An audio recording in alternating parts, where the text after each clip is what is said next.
Sorry about that. What's up, y'all? Focus Daily TV. We're here again with another episode. Hit that like button, subscribe. Let's get into it. Today we're going to speak about the Federal Reserve. Before we go in depth into the Federal Reserve, we're going to watch a little film about how the Federal Reserve is described politically in layman's term, and then we should get more in depth into the debt system that's connected to this Federal Reserve. Hopefully everybody having a nice day. About to get this show started. As soon as I get this started. All right, let's go, people.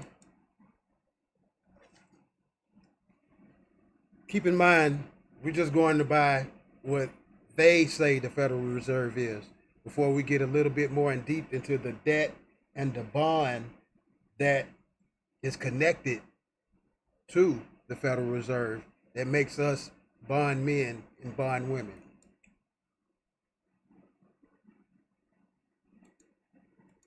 The Federal Reserve, the cornerstone of the American economy. For just over a century, the Fed has overseen the financial system of the US, but its track record has been far from perfect. Worse yet, it has such a unique and convoluted structure that it's very difficult. Now keep in mind, at one point in time,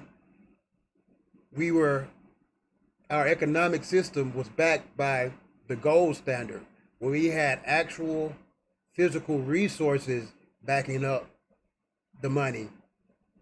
And then a depression hit, an economic collapse hit, which forced us to be placed into a registration system through birth certificates and social security numbers and etc. And also forced us to bond ourselves with this Federal Reserve System.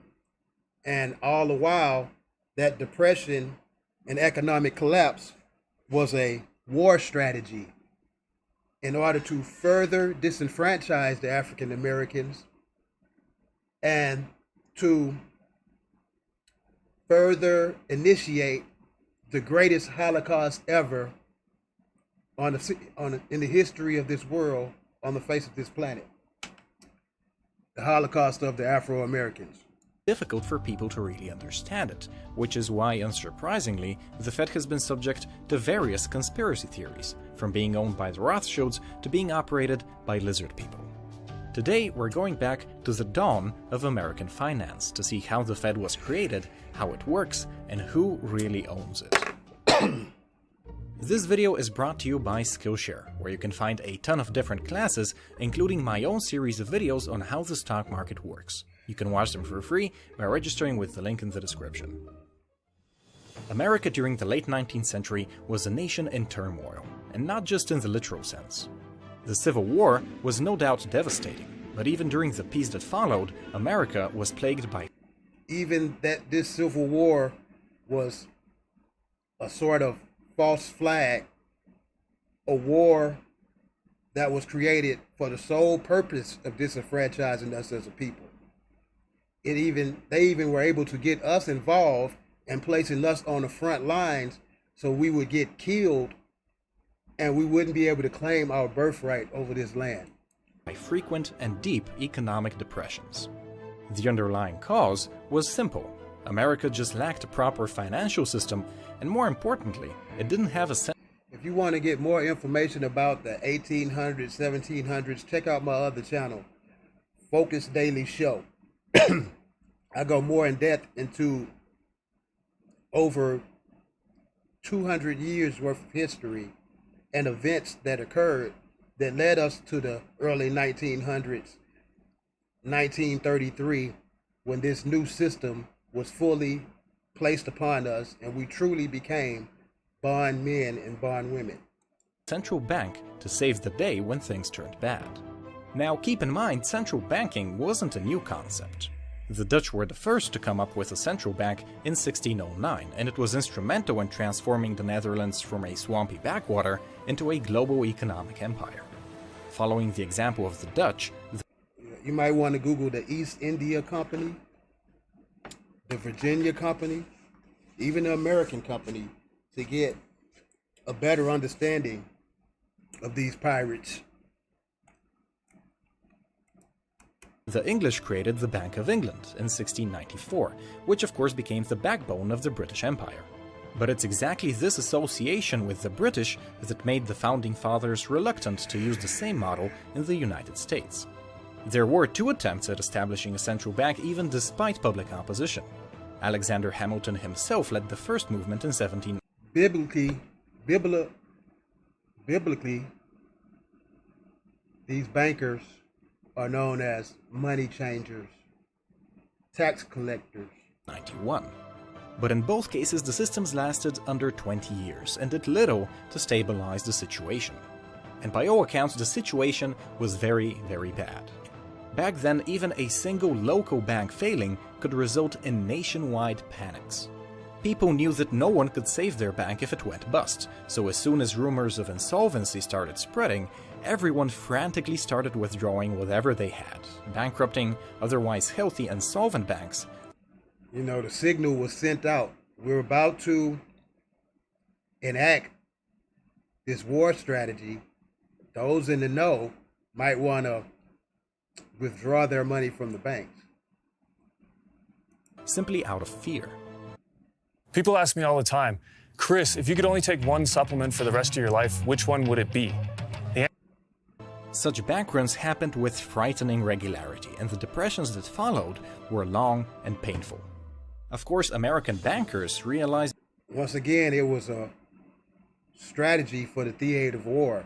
They hit us over and over and over again until the public finally broke down and accepted this new Federal Reserve government.